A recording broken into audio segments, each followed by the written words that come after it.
Et on a une petite musique qui commence à monter dans un certain nombre de milieux où on va dire, bah, écoutez, on vous a laissé 6 mois, 7 mois, 8 mois, 10 mois pour vous laisser convaincre, mais on va faire un système à l'israélienne.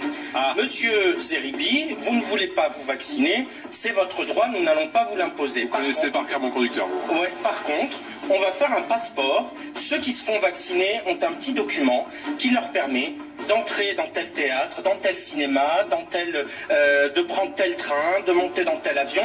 Et Monsieur Zeribi, prend le nom amicalement parce qu'il est là, ou Madame Dupont, Madame chez les UDI cette semaine. Vous ne voulez pas vous faire vacciner, eh bien vous n'aurez pas le petit sésame. Et tant que vous ne consentirez pas à la vaccination, eh bien vous avez un certain nombre de lieux qui vous seront refusés. Oui, je dis pas que c'est marrant être intéressant. Et puis à la fin des fins, si au bout de tout ça, eh ben vous avez encore un dernier carré, le dernier petit village gaulois où vont aller se terrer tous les anti-vaccins qui refusent de se vacciner, s'il faut imaginer effectivement un système pour permettre à la majorité qui aura consenti au vaccin de retrouver une vie normale et de se retrouver dans les lieux en sécurité, et effectivement de laisser une minorité attendre qu'elle soit convaincue, puis si ça prend 2 ans, pendant 2 ans, ils n'auront plus accès à un certain nombre de lieux publics. Je pense qu'in fine, Première chose. La deuxième chose, moi ce que je trouve très important, c'est que lorsqu'on va commencer à vacciner, que chaque personne vaccinée puisse avoir un lieu, que ce soit un carnet électronique. La citation, elle peut venir d'une proposition qui a été faite aujourd'hui par les députés UDI, les députés centristes, c'est de faire un passeport vaccin, un passeport vert. C'est une forme d'incitation. Si vous avez ce passeport, vous pouvez accéder à des lieux qui ne seront pas ouverts aux personnes. Ça revient à obliger à faire le vaccin. De toute façon, on n'a pas le choix d'aller au vaccin. Moi, je vous fais la prédiction. Pour l'instant, on est la méthode 12, bisounours, on explique, on dit attention, faut pas aller trop vite, et la pression, elle va monter petit à petit. C'est-à-dire que vous allez voir en mars, la pression pour que les gens se vaccinent, les gens vulnérables, elle ne sera pas celle qu'on a aujourd'hui.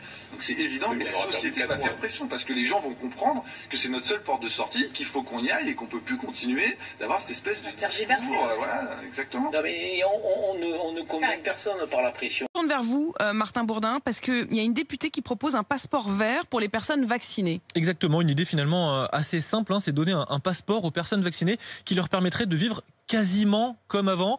Cela inciterait les Français à prendre conscience que la vaccination permet de se protéger soi-même, mais également autrui, explique la députée. Grâce à ce passeport, les personnes vaccinées pourraient donc aller au restaurant, dans les musées, dans les autres lieux de culture. C'est une idée qui ne sort pas de nulle part. Elle va être mise en place en Israël. Il sera mis en place après le début de la vaccination qui commencera dimanche là-bas. Le passeport sera livré 2 semaines après qu'une personne ait reçu la 2e injection. En Israël, comme en France, finalement, beaucoup d'habitants sont réticents aujourd'hui à se faire vacciner. Je ne sais pas pourquoi, je pense que ça va faire débat cette idée, parce qu'on peut considérer que c'est une obligation déguisée peut-être de se faire vacciner. Et ça permettrait du coup d'avoir une entrée directe. En fait, c'est presque comme un pass, quoi. C'est ça, exactement. L'idée, c'est on se fait vacciner et du coup, vous pouvez reprendre une vie normale, vous pouvez retourner dans les restos, vous pouvez retourner dans les musées aussi. C'est au minimum une incitation, voire même peut-être une obligation déguisée. Mais enfin, en même temps, si ça permet effectivement de pouvoir reprendre une vie normale, ça va peut-être motiver les uns et les autres. Citer les Français sans la sortir d'une obligation à se faire vacciner. L'enjeu est de faire comprendre aux Français que se faire vacciner est un acte citoyen. Je le fais pour me protéger et pour protéger les autres. Cela nous permettra collectivement de retrouver une vie sociale, une vie culturelle. Nous pourrions aussi prendre exemple sur l'Israël, qui octroie à chaque personne vaccinée un passeport vert, leur permettant de se rendre dans des lieux de culture, au restaurant, en définitive de retrouver une vie normale. Notre groupe considère qu'une telle mesure serait de nature à inciter les Français à se faire vacciner et à faire prendre conscience que la vaccination permet de se protéger soi-même, mais également autrui.